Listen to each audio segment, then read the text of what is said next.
महाविकास आघाडीचे सरकार आणि त्या सरकारचे मुख्यमंत्री उद्धव ठाकरे यांची साथ सोडून एकनाथ शिंदे यांच्या सोबत गेलेल्या 40 आमदारांनी काय कमवलंय असा प्रश्न लोकसभा निवडणुकीत उठाव केलेल्या आणि बाळासाहेबांची खरी शिवसेना असल्याचा दावा करणाऱ्या शिंदे आणि त्यांच्या शिलेदारांकडे बघून पडतो। राज्यात तर मुख्यमंत्रीपद असूनही एकनाथ शिंदे आणि त्यांच्या सोबत उठाव केलेल्या 40 आमदार त्यांना साथ देणाऱ्या 12 खासदारांना भाजपचे राज्य आणि दिल्लीतील नेते खेळवत असल्याचे चित्र राज्याच्या राजकारणात दिसते। मराठवाड्याचा विचार केला तर शिवसेनेत फूट पडण्याआधी म्हणजेच युती असताना लोकसभेचे 8 पैकी 4 मतदारसंघ ठाकरेंच्या वाट्याला यायचे, म्हणजे तो निम्मा मराठवाडा। यात संभाजीनगर, परभणी, हिंगोली आणि धाराशिव या मतदारसंघांचा समावेश होता। शिंदेंच्या उठावानंतर आणि खरी शिवसेना म्हणून नाव धनुष्यबाण मिळाल्यानंतर सध्या हिंगोली हा एकमेव मतदारसंघ भाजपने त्यांना दिला आहे। त्यात विद्यमान खासदार हेमंत पाटील यांची जाहीर झालेली उमेदवारी त्यांना मागे घ्यावी लागली। परभणीची जागा महायुतीने रासपला दिली, तर धाराशिव मध्ये राष्ट्रवादीने हक्क सांगत अर्चना पाटील यांची उमेदवारी जाहीर केली। नांदेड, जालना, लातूर, बीड या भाजपकडे असलेल्या जागा त्यांनी सर्वात आधी उमेदवार जाहीर केला, म्हणजेच महायुतीतील घटक पक्षांसाठी जागा सोडण्याची जबाबदारी फक्त शिवसेना आणि राष्ट्रवादीवर टाकण्यात आली। परिणामी परभणी आणि धाराशिवच्या जागेवर दोन्ही पक्षांना तडजोड करावी लागली।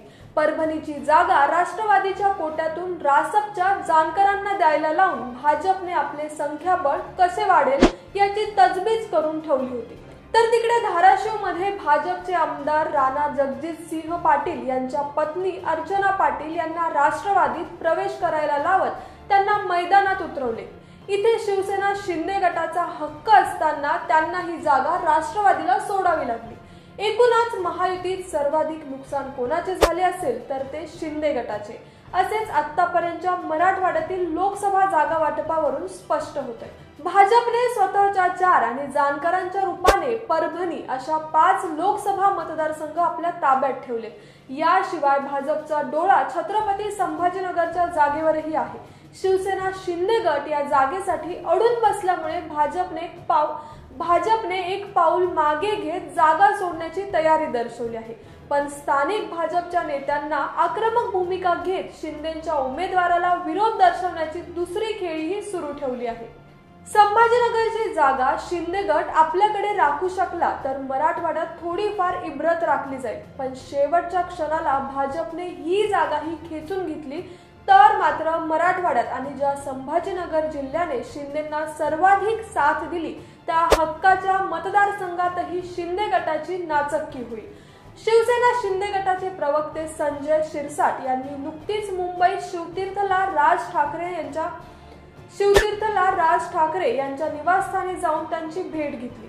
या भेटीनंतर राज ठाकरे यांच्यासाठी आम्ही काय रेड कार्पेट टाकायला तयार असल्याचे शिरसाट यांनी माध्यमांशी बोलताना सांगितले। पण शिवसेनेच्या पायाखालचं हळूहळू सगळंच निष्ठत चाललंय, त्याचं काय असा सवाल या निमित्ताने केला जातोय। यावर तुम्हाला काय वाटतंय? तुमची प्रतिक्रिया कमेंट बॉक्स मध्ये नक्की कळवा आणि चॅनलला अद्याप सबस्क्राइब केलं नसेल तर सबस्क्राइब देखील करा। धन्यवाद।